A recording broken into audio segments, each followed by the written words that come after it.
চলে আসলাম আমি আমার রান্নাঘরে। আজকে আমি আমার দুপুরে কি রেসিপি তৈরি করব সেটা আপনাদের সাথে শেয়ার করার জন্য আপু ভাইয়েরা তো আসসালামু আলাইকুম। নিপাস কিচেন ব্লগ থেকে ওয়েলকাম টু মাই চ্যানেল। দেখেন আমি কিন্তু গরুর গোশ কষা করতেছি। তো আমি আজকে যা যা করতেছি সব কিছুই টুকটাক আপনাদের সাথে শেয়ার করব, এজন্যই আসা। তো এখন আমি আজকে আপনাদের সাথে পুরোটাই শেয়ার করব লাউ চিংড়ি কীভাবে রান্না করে। তো আমি কিন্তু অলরেডি কড়াই দিয়ে দিয়েছি, আর আমি চিংড়ি মাছও দিয়ে দিলাম তেলের মধ্যে, আর পেঁয়াজ বাটা, রসুন বাটা, জিরা বাটাও দিয়ে দিলাম।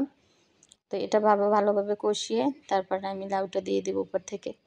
তো আপুরা অবশ্যই আমার চ্যানেলটি সাবস্ক্রাইব করবেন এবং লাইক কমেন্টস করবেন এবং আমার পাশে থাকবেন। আর আমার নতুন নতুন রেসিপি পেতে হলে আমার পাশে থাকা বেল বাটনটি অন করে দিবেন। আপনারা দেখেন আমি কিন্তু হালকা একটু পানি দিয়ে দিয়েছি। আর অবশ্যই আপনারা এই লাউ চিংড়ি রান্নায় কাঁচামরিচ দিয়ে অবশ্যই রান্না করবেন। তো আর সামান্য পরিমাণে আপনি হাফ চামচ হলুদ দিয়ে দিবেন, যেহেতু লাউ চিংড়িতে হলুদের পরিমাণটা বেশি হলে দেখতেও ভালো লাগে না আর খেতেও স্বাদ লাগে না। যে দেখেন আমি সামান্য পরিমাণ হলুদ দিয়ে দিয়েছি। আপনি আপনার পরিমাণ মতো সব কিছু দিয়ে দিবেন। তো অবশ্যই আপুরা বাসায় এভাবে আমার রেসিপিটা বাসায় ট্রাই করেন, দেখেন কতটা লোভনীয় এবং স্বাদ হয়, এবং বাসায় আপনার বাচ্চারা কতটা মজা করে ভাত খেয়ে ফেলে। লাউ চিংড়িটা এটা দিয়ে কিন্তু আপনি রুটি পরোটা সব কিছুই খেতে পারবেন। লাউ চিংড়িটা খেতে কিন্তু এভাবে রান্না করলে অসাধারণ লাগে। তো আপুরা দেখেন আমি কিন্তু উপর থেকে একটু চিনি ফ্লেক্সও দিয়ে দিলাম, যেহেতু চিনিটা কিন্তু অনেক স্বাদ বাড়ায় লাউ তরকারিতে। লাউটা কিন্তু একটু আপনার পানি পানি, যেহেতু লাউ সবজিটা একটু পানি জাতীয় তরকারি, এতে একটু আপনি অবশ্যই একটু চিনি দিয়ে দেবেন উপর থেকে। আর আমি কিন্তু কষানোর সময় চিনিটা দিয়ে দিয়েছি। অনেক সময় আপনি ওঠানোর আগেও অনেকে চিনি দিয়ে দেয় অবশ্য হয়তো, কিন্তু আমি কিন্তু মশলা কষাচ্ছি তখনই কিন্তু আমি চিনিটা দিয়ে দিলাম। এখন দেখেন আমি পানি ছাড়াই কিন্তু পুরোটা লাউ আমি তরকারিটা দিয়ে দিলাম কড়াইতে। তো ঢাকনা দিয়ে দিলাম, আবার চলে আসবো তখন দেখাবো। দেখেন আমি 10 মিনিট পর আবার নাড়াচাড়া করে দিচ্ছি। দেখেন লাউয়ের উপর যে আমি হলুদের পরিমাণটা দিয়েছি, অবশ্যই হলুদের পরিমাণটা কিন্তু আবার এভাবে দিবেন, যেহেতু তাহলে কিন্তু আপনার কালারটা সুন্দর আসে না লাউয়ের, যদি আপনি হলুদের পরিমাণটা বেশি দিয়ে দিন। দেখেন আমার লাউটা কিন্তু হয়ে আসছে। যেহেতু আমার এটা লাউ চিংড়ি, এজন্যই আপনাদের সাথে শেয়ার করা। লাউ চিংড়ি সবাই অনেক সময় এক এক ধরনের রান্না করে, তো একবারে আমি কিন্তু কষানোর সময় আমি চিংড়ি মাছ দিয়ে দিয়েছি।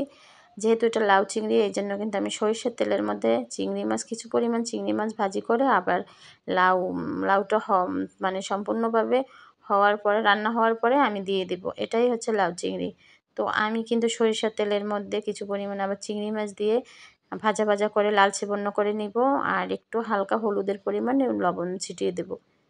তো এটাই হচ্ছে আমার রান্নার লাউ চিংড়ির টপ সিক্রেট। আপুরা অবশ্যই এটা দেখে, আমার রান্নাটা দেখে বাসায় ট্রাই করবেন, দেখেন খেতে কতটা স্বাদ হয়। আপনার মতো না হয় একদিন রান্না নাই করে আমার মতো রান্নাটা তো করেন, দেখেন কতটা স্বাদ হয়। আর অবশ্যই কমেন্টস করবেন।